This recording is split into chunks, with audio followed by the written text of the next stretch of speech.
Well, hello.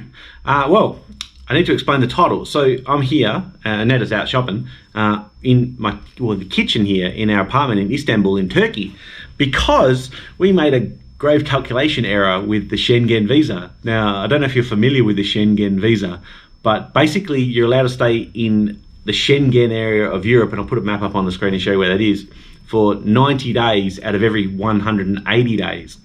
So that was all fantastic. So basically we were going to arrive into Europe. So we got to Oslo in Norway on the 5th of July.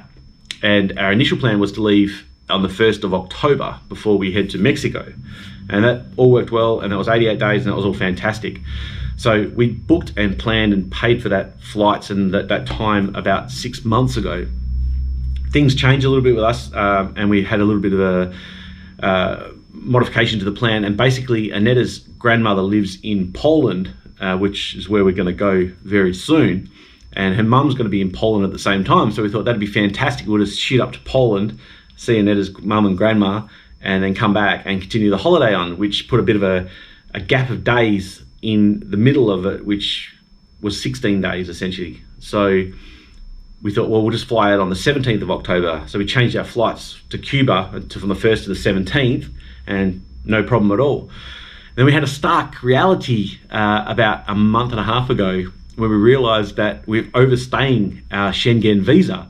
So the only way to reset the days is to actually leave Europe, the Schengen area of Europe. So there are a few countries that are not part of that. Andorra is not part of it, Liechtenstein is not part of it, San Marino is not part of it, but unfortunately all those countries are still inside that Schengen area, and there's no border control, no passport control to go into those countries. So initially we thought we could just go there, stay those days in those countries and then leave, but there's no way the authorities could actually know that you went there. So we actually had to leave Europe altogether.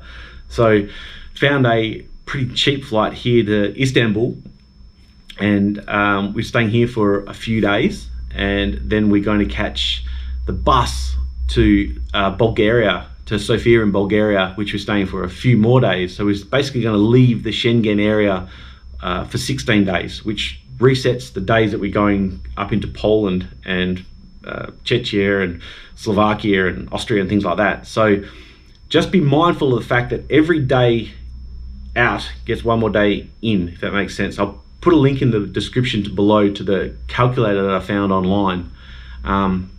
But I think there's a 3 days out as well. We went to Morocco, so that's how the days work out. We end up staying in total now in the Schengen area in Europe for 88 days in total. So we're under the 90.